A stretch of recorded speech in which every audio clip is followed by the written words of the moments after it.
Now, we talking about the subject of dealing with men and women, right? Right. Now, here's a prime example of why there's a disconnect between men and women, because the platform that you have is a discussion that's taking place between men and women, but yet we can't even have this discussion without making it male against the female or female against the male. Okay. And this is the number one problem between men and women. At some point, the conversation or discussion escalate into men against the women, women against the men. But I want to talk about the subject, the title that you read. Okay. Only men. Want me to read it again, or you good? Yeah, read it again. Read it Okay, again. you read it again. Okay. Maybe blow it up, because my eyes ain't like it used to be. Only men can love a woman with no money, no house, or no car. Only a man can love a woman and expect nothing in return. Women can't do that. A woman's love comes with conditions. You must have this and that. A man just wants peace. One only thing women love unconditionally is their kids. Go ahead, bro. Now, let's go to this part right here. Only a man. When you say only a man, you just take out the whole possibility of a woman being able to do this, period. Mm-hmm. So to say that, I don't agree with that. Okay. I'm gonna give you an example. I've been married since October the 23rd, right? Okay. Newlywed. When I met my wife, I didn't have nothing but unemployment. But she accepted me and loved me. Now here's the thing. See, women can love a man with no money, no house, no cars. Just think about it. You're from Chicago, right? I'm from Benton Harbor, Michigan, right across the water. We come from communities where we constantly telling our women, girl, why is you doing this for him? Why you in love with him? He ain't got nothing. He ain't doing nothing for you. So that's an untrue statement right there. Mm-hmm. So women are loving men that don't have anything. But now here's the thing. It's not religious, but the Bible indicates the role and duty of a male and female, man and woman. Mm-hmm. See, when he created man, he told man to what? Till the ground, Mm-hmm. to work the ground. So it's in the duty and obligation of a man to work, Mm-hmm. to provide. Mm-hmm. But then he saw that man was alone, Mm-hmm. and he didn't need to be alone. So he gave the woman as a help meet, Mm-hmm. to help man meet the criteria to stand as the tiller and the worker that he was created to be. Okay. So now the thing is this right here. We have a problem with women telling men. Well, some people have a problem with women telling men this. Well, I expect this out of you, or it's the duty of a woman to help him meet the criteria to stand as a man. So it's her duty to remind him that you are a worker, a provider, a supporter, a protector. Okay. But it's sometimes the way in which she go about it. Okay. It's not her duty to tear him down to try to get him to that point, but it's her duty to help him reach that point by being a supporter and remind him that, hey, this is your duty, this is your obligation, this is what you was created to be, this is what you was created to do.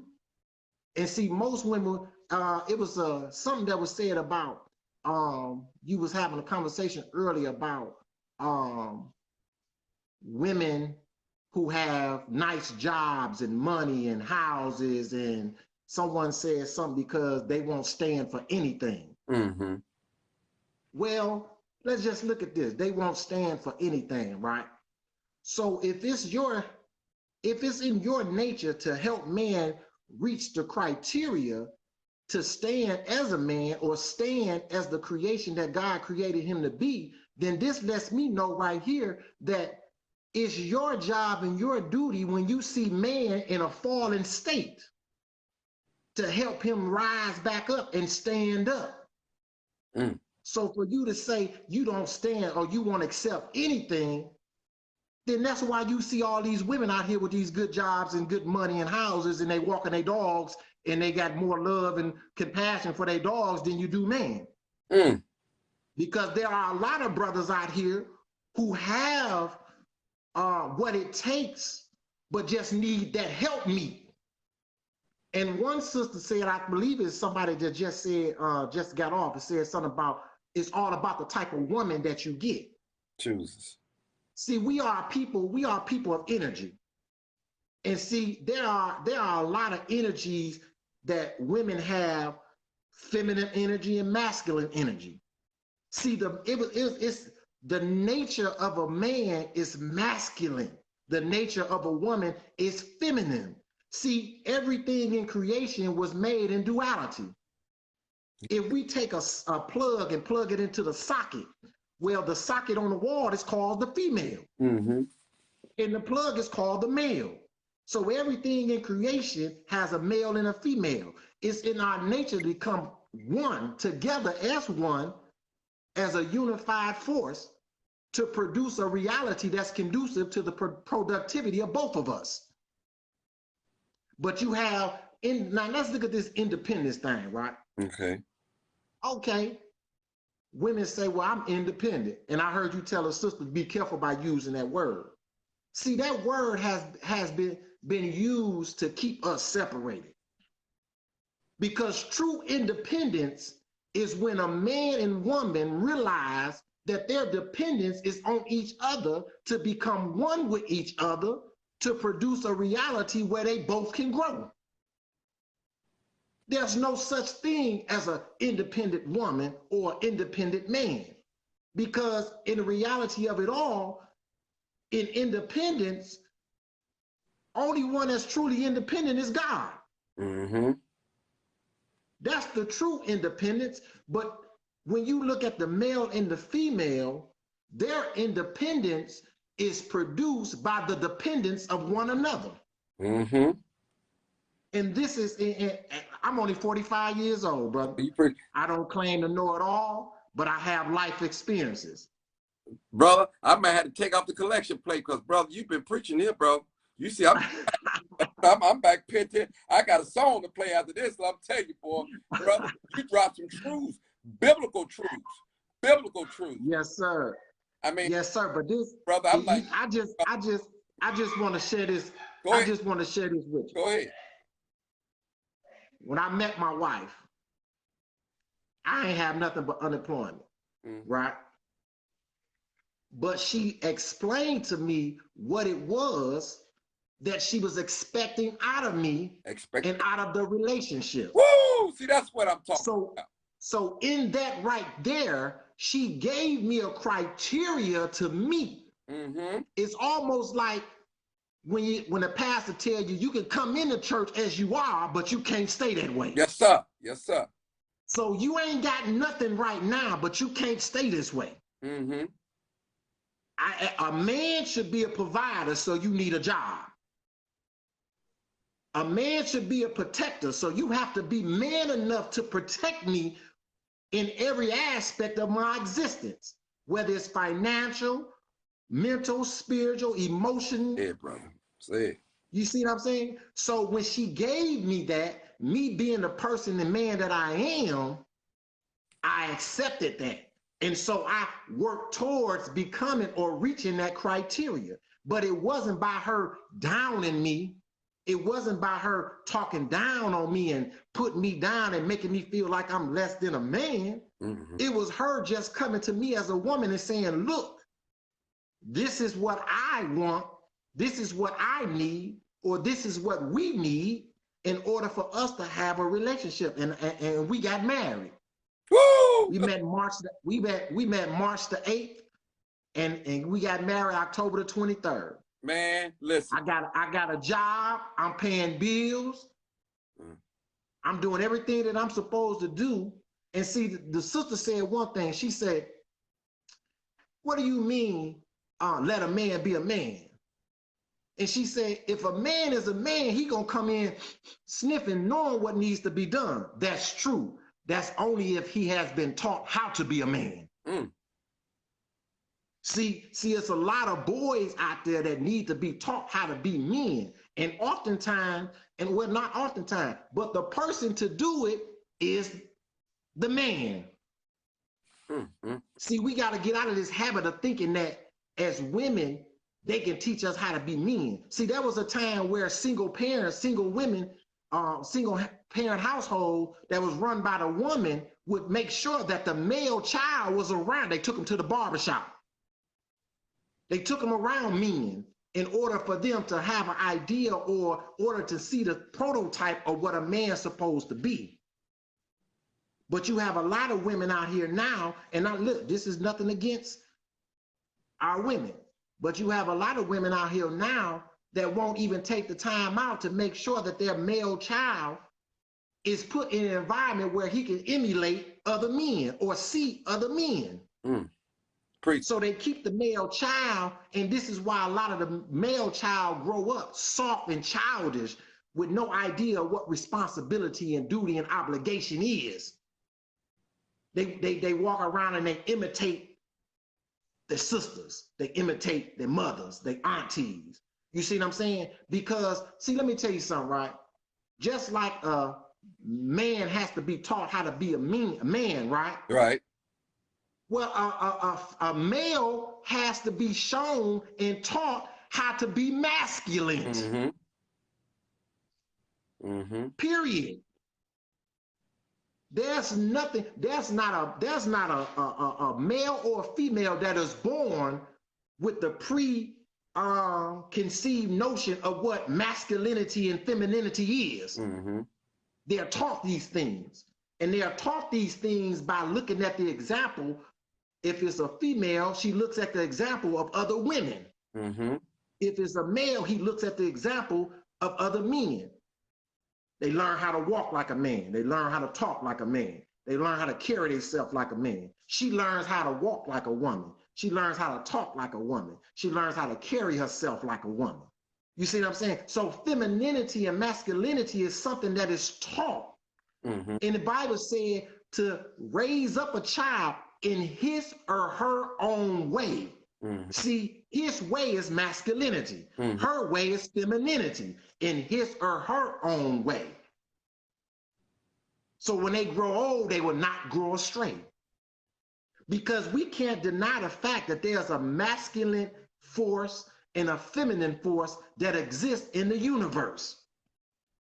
And it's only through the connection and unification of those forces that we produce a reality that is conducive to the productivity and success of the male and female. But look, I'm gonna show you something. When the sister was talking about getting the right woman, right? Right. Look at how you have a socket on the wall that's got, let's say, 100 volts of electricity, right? Okay. And you plug in a cord that only can contain or hold 50 volts of electricity. Okay. See what I'm saying?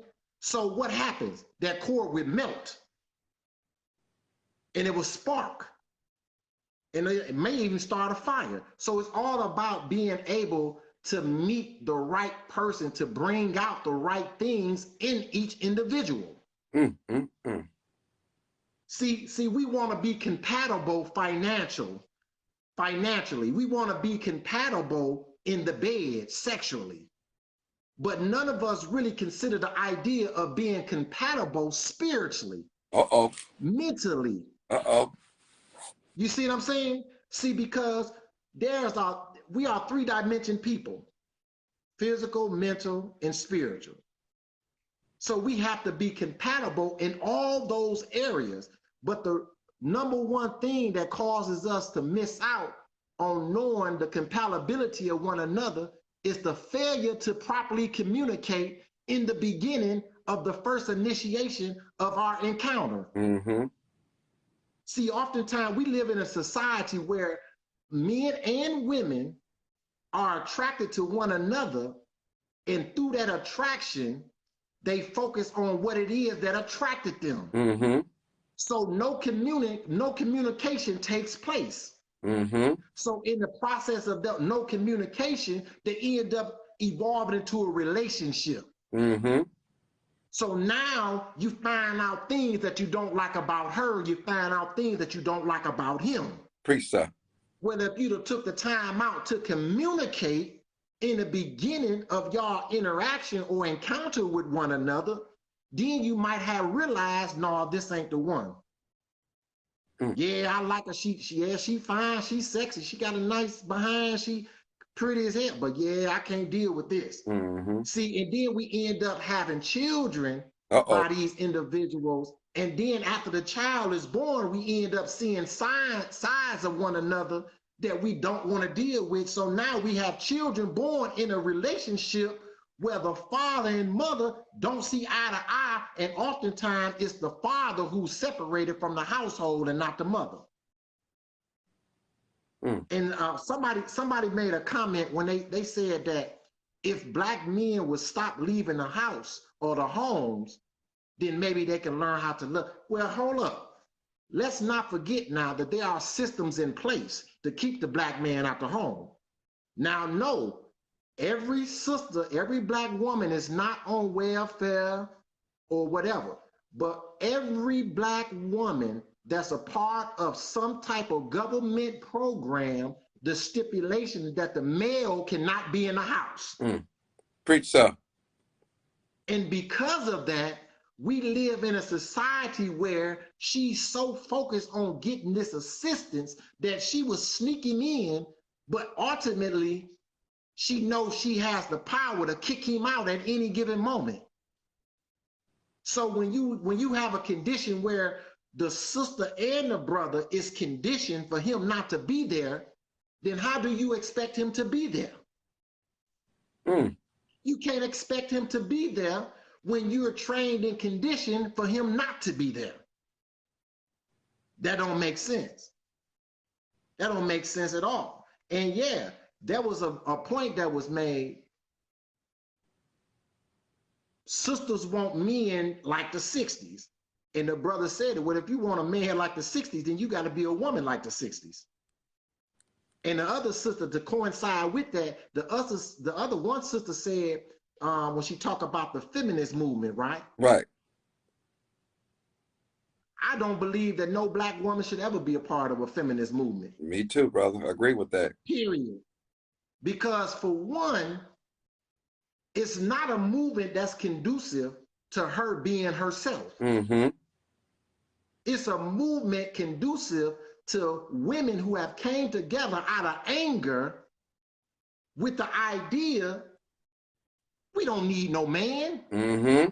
Preach, sir. But the Black woman is not in a position to say she don't need a man. Period. Say it, brother. And the Black man is not in a position to say that he don't need a Black woman. Period. Because listen, everything in creation was created in pairs. Now, we not racist or none of that. But the Black man was made for the Black woman. Yes, sir. And the Black woman was made for the Black man. Yes, sir. Period. Yes, sir. Period. Ain't no ifs and buts about it. And I'm not comparing it to animals, but everything in creation was created in pairs. Everything in creation was created with mates. Male and female. Yes, sir. Male and female. Yes, sir. And whether that's a white man and white woman or a Black man and a Black woman, that's who ours is. But look, I'm going to get off of here, brother. I just want to come on here and Hey, share brother, that with you, hey, man. Cortez. Hey, I love it, man. I'm going to play a song for you, brother. Go ahead. Listen to it after you get off. Yes, sir. All right. All right. All right.